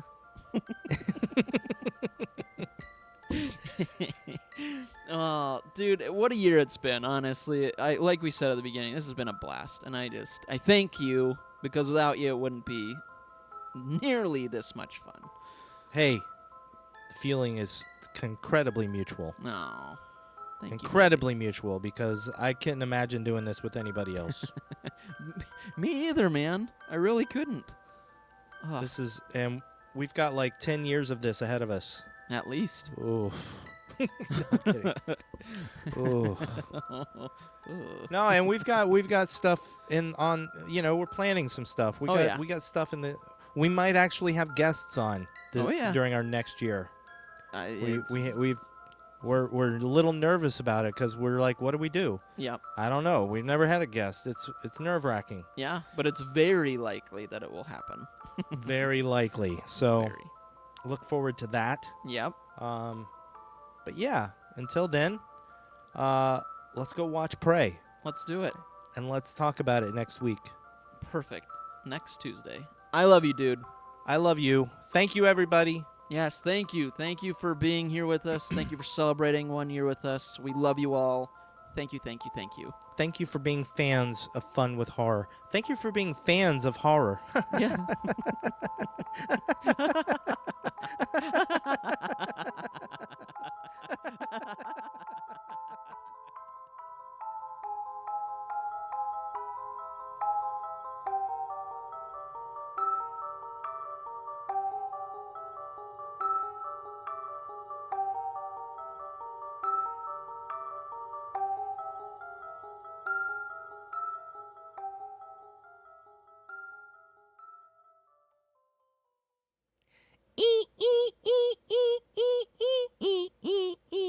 Wait, how does it go again?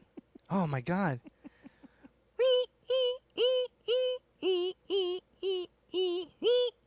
Is that how it goes? I think. Oh my god, I can't even do it now. I don't even remember how to do the Psycho theme anymore. Yeah, I don't know. Does it go down then? Because then it goes doodle-doo. Yeah. Doodle-doo. Doodle-doo. Oh. I've just been recording this whole thing. Should this whole thing just be our Easter egg? Yes. Don't ask if it should be our Easter egg on the actual Easter egg. You're right. This is our Easter egg. Hey, surprise. Never mind. Bye-bye. Bye.